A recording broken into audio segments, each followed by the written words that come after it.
Washington is turning up the heat, and the message to the Houthis, it cannot be louder. Release them now.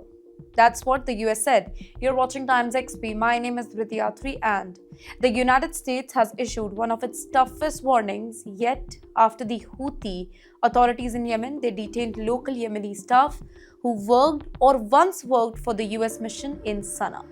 Washington is calling the arrests illegal, political, and part of a wider pattern of fear and intimidation. And this time, the language is sharper than ever.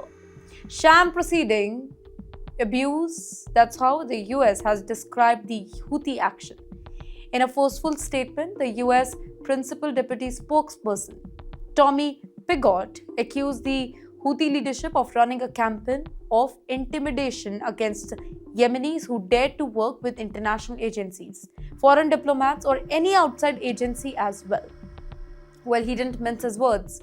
He said that the Houthis rely on terror against their own people to stay in power.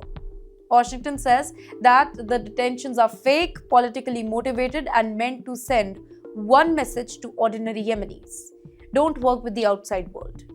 Here, the US demands immediate, unconditional release of them now. The demand from Washington, it's crystal clear.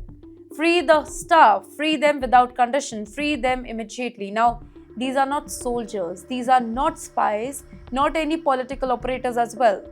They are local Yemeni employees who helped foreign missions operate in Sana'a, work that is now treated as a crime under Houthi control. But the problem is bigger.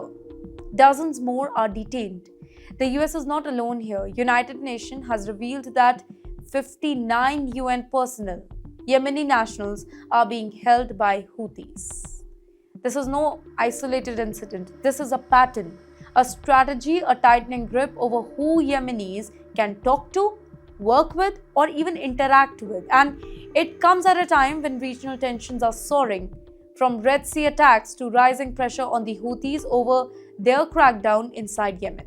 Let's talk about Yemen's inside long war and why these arrests really matters here. Yemen has been in conflict since 2014 when the Iran-backed Houthi movement took control of Sana'a and pushed the internationally recognized governments towards the south. The result? A humanitarian crisis of unimaginable scale, a fractured country, a population trapped between warring powers. And now, these detentions highlight something deeper: the danger faced by Yemenis who choose to work with foreign missions or international organizations. Now, for the Houthis, such connections are treated as loyalty tests.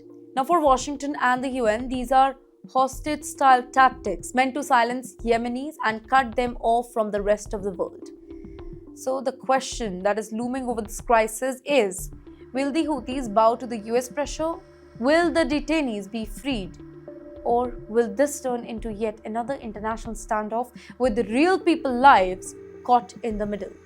Right now, the US is making its position very clear. Enough, let them go. The world is watching.